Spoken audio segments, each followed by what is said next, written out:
అర్హుడు కాదా? చెంచల్గూడకు మళ్ళీ తిరిగి రావడానికి అర్హుడు కాదా? అట్లాగే బండి సంజయ్ కేంద్ర మంత్రిగా ఈరోజు ఉన్నారు.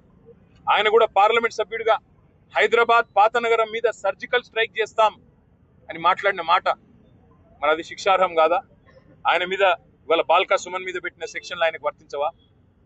అట్లాగే మిగతా కాంగ్రెస్ నాయకులు, ఒక మాజీ ఎమ్మెల్యే మైనంపల్లి హనుమంతరావు సిద్దిపేటలో మా హరీష్ రావు గారి క్యాంప్ కార్యాలయం మీద దాడి చేయించడమే కాకుండా పెట్రోల్ పోసి తగలబెడతా హరీష్ రావుని అనే మాట అది శిక్షార్హం కాదా? దానికి సెక్షన్లు వర్తించవా?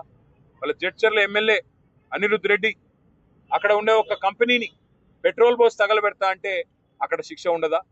అంటే కాంగ్రెస్ లో ఒక నీతి, మా సోదరుడు బాల్కా సుమన్ గారికి ఇంకో నీతి. ఎందుకు మీకు ఇంత కోపం బాల్కా సుమన్ మీద? ఉద్యమంలో ఆ రోజు 220 కేసులు పెట్టారు సుమన్ మీద. మళ్ళీ చూస్తుంటే ఆ రికార్డు బద్దలు కొట్టాలనే ప్రయత్నం ఏమైనా చేస్తున్నట్టు కనబడుతున్నది.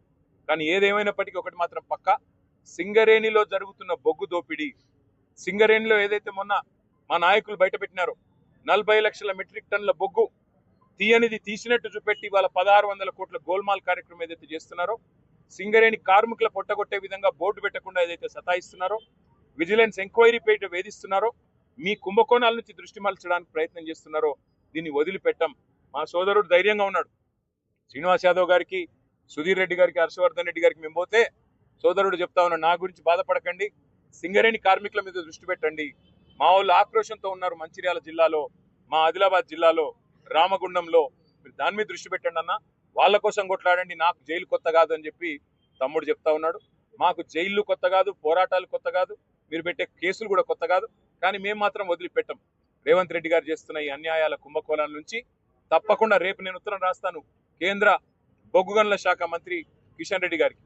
సింగరేణిలో ఇవాళ 40 లక్షల మెట్రిక్ టన్నుల బొగ్గును లేనిది ఉన్నట్టుగా చూపెట్టి రికార్డులు ఇస్తుంటే 49% వాటా ఇవాళ కేంద్ర ప్రభుత్వానికి ఉంది. మీరు ఏం చేస్తున్నారు బీజేపీ నాయకులారని నేను అడుగుతా ఉన్నాను.